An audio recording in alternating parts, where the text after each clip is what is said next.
Hello bachcho, so let's see this question. The question says if Sn denotes the sum of first n terms of an AP, an such that Sm by Sn is equals to m square by n square, then हमें find out करना है am by an, ठीक है, in the given options. हमारे पास की concept क्या use हो रहा है यहाँ पे, अगर हमें एक AP गिवन है, ठीक है, उसका हमें क्या निकालना है, sum of n terms of AP, तो उसको कैसे कैलकुलेट कर सकते हैं, उसका फॉर्मूला होता है that is n by 2, n is the number of terms by 2 into 2a, a is the first term of that AP plus n minus 1 d, d is the common difference.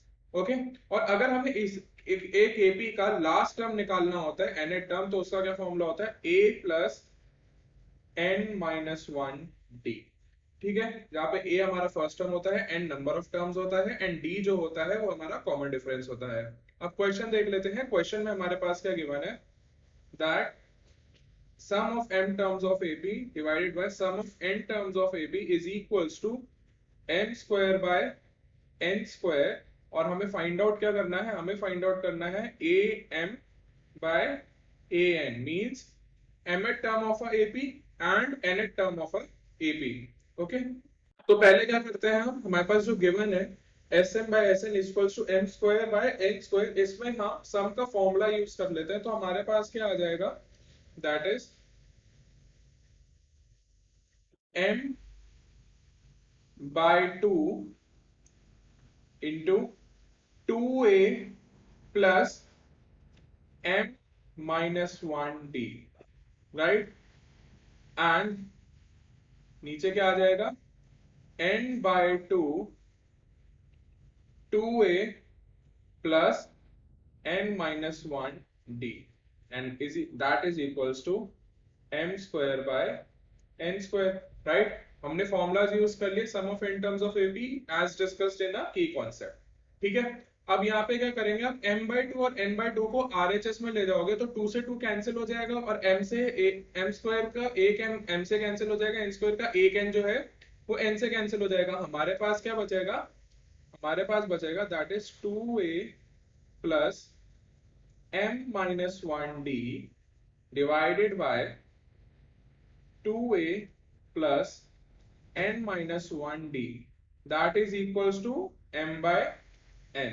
अगर आप यहाँ पे cross multiply कर दो तो आपके पास क्या आ जाएगा, that is 2an plus m, m into d, right, into n, that is n dm minus dn is equals to 2am plus nmd minus md, ठीक है. तो अब क्या करो, आप जितने आपके टर्म्स हैं उनको LHS में ले जाओ. आपके पास क्या आ जाएगा, that is 2an minus 2an, right, minus dn plus md is equals to 0, right. NDM और एनडीएम क्या हो गया, वो 0 हो जाता है, राइट. तो हम इसमें सॉल्व कर लेते हैं. पहले क्या करते हैं, हम ले लेते हैं 2a कॉमन, तो हमारे पास क्या बचता है n माइनस m, राइट. इधर से आप d कॉमन ले लो तो आपके पास क्या बचता है n minus m, right, and this is equals to 0. अब minus d n into n minus m को आप RHS में ले जाओ तो प्लस हो जाएगा 2a n minus m is equals to d n minus l, ठीक है. यहां से आप n माइनस m को अगर RHS में ले जाओ तो डिवाइड हो जाएगा, तो 2a is equal to d into n minus m divided by n minus m, ठीक है. यहां से ये दोनों कैंसिल हो गए, यहां से हमारे पास क्या आ गया, यहां से हमारे पास d की वैल्यू आ गई, that is equals to 2a, ठीक है. अब हमारे पास दूसरी कंडीशन क्या गिवन है, हमें फाइंड आउट करना है mth term of AP by nth term of AP, ठीक है. तो इसका मतलब क्या हो गया, हम इसको कैसे लिख सकते हैं, हमारे पास आ जाएगा mth term of AP क्या होता है, that is a plus m minus 1d, right, divided by nth term of AP divided by a plus n minus 1d, ठीक है, तो यहाँ पे आप क्या करोगे, यहाँ पे आप d की वैल्यू पुट कर दो।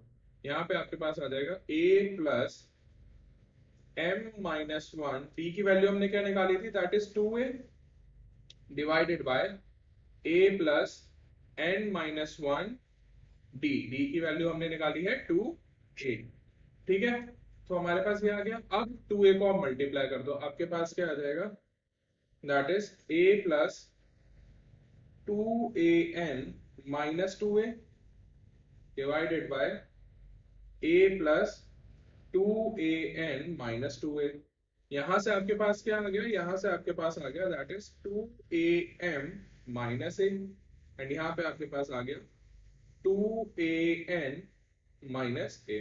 राइट, हमें यही फाइंड आउट करना था, हमें फाइंड आउट करना था mth term of AP divided by nth term of AP का ratio.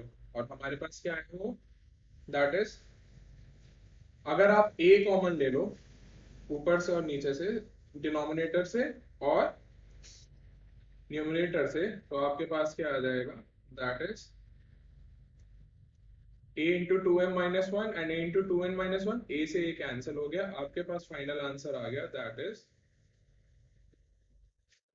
2m minus one 2n minus one. ठीक है, एंड हम आंसर देख लेते हैं हमारा कौन सा करेक्ट है, हमारा करेक्ट है ऑप्शन बी।